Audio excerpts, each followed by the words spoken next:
Hello, YouTubers. So here I am again, Maho Shing, speaking with you, sharing his journey and being present. And I think, talk about being present. Being present is one of the most um, basic and fundamental things you can do on your journey, the journey of evolution.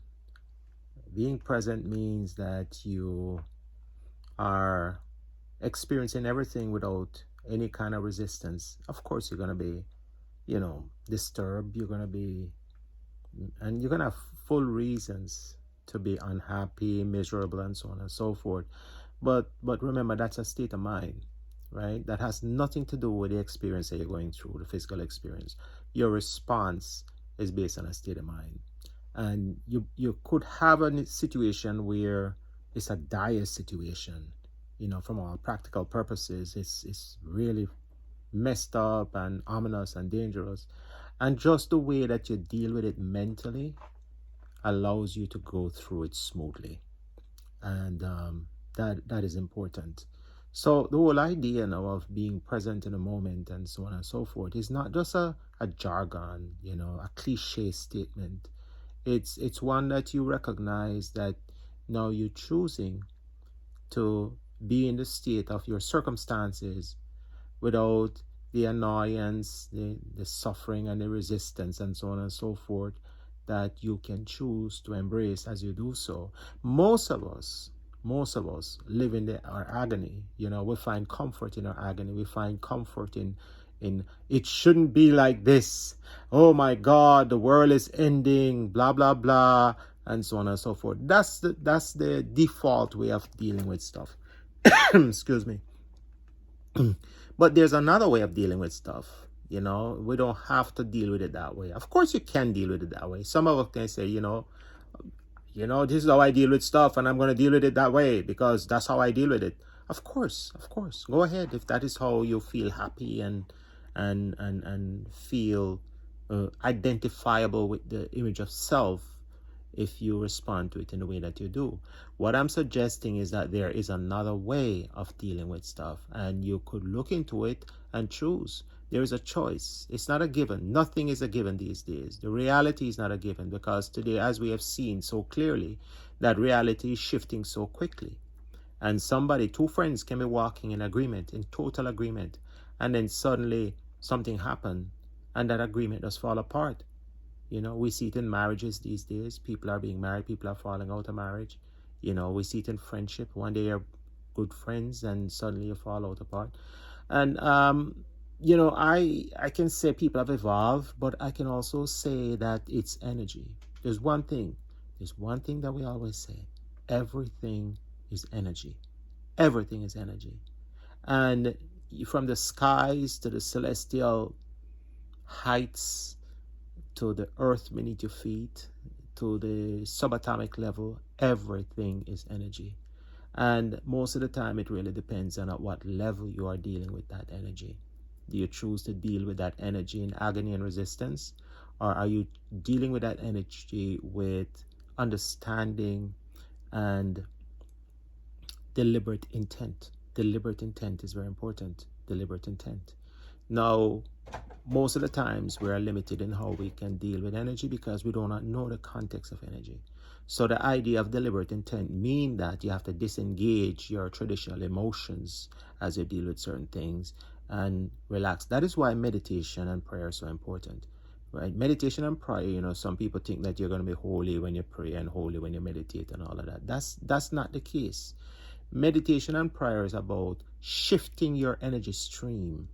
It's about putting yourself in a state of pliability, neutrality, so to speak, where, let's compare it to a car. So you're driving at 50 miles an hour, 60 miles an hour, 70 miles an hour, and 100 miles an hour, right? You think you can reverse that car with the next gear shift? No, you can't. You'll destroy the engine, totally destroy it. You create an explosion, right?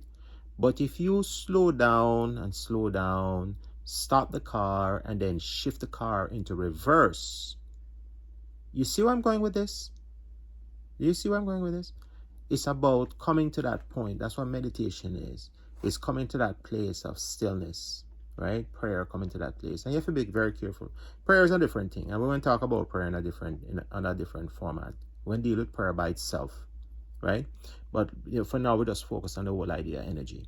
So you stop, you slow down, you stop, and then you reverse. That's how we deal with stuff. So that is what the whole idea of meditation about. Dealing with energy, dealing with stillness, dealing with pliability, dealing with non-resistance. That's what, these are just words we use to describe a state, And for some people, you can use one word and they understand everything. Some people, you have to use different words and you have to spend a lot of time and to explain to them, because what they have riveted in their mind is one thing. One thing is riveted. And when they say they don't understand because they're coming off a presupposition, an assumption in which it's hard for them. It's like putting themselves on a high shelf. You can't come down off of the high shelf. We have put ourselves on a mental high shelf that is hard for us to come down to transit and navigate a new experience. So the whole idea of understanding is a far-fetched thing for them, a far concept, because whether by virtue of their intellect or religion or their scientific mind or their religious mind, is the same thing, right? So, we meditate, we calm ourselves, we become still, and then we can shift into another energy. The whole idea of shifting. You hear people talk about energy shift? Yeah. That is what they are alluding to, right? You cannot know this outside of a personal reference, and only you can undertake that. Everything else will become academic to some extent. So, yeah, that's energy, that's shifting, that's meditation, and a little bit on prayer. And we will follow through on some of these concepts. I've decided to put out a number of these videos, and I'm going to be doing it more regularly. And hopefully they'll make a connection. Remember, I'm not selling anything. All right, you don't have to believe me. I'm not asking anybody to believe me. Just like my writing, for those of you who know me, I write on Facebook. And I'm not asking anybody to agree with me or to believe me or anything like that. I'm just putting stuff out there, stuff that is close to my heart. And if it makes sense to you and if it's usable to you, then fine. If not, that's fine too.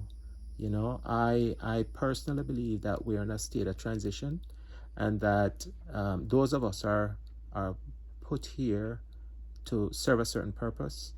And if my purpose, the only useful purpose I serve is to be a conduit for change, then that is a life well worth living.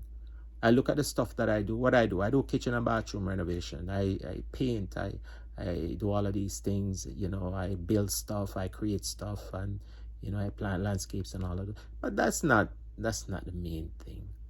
I think the main thing is when you can become a catalyst for some greater and higher purpose. And I'm not religious. It's not about being religious or anything like that.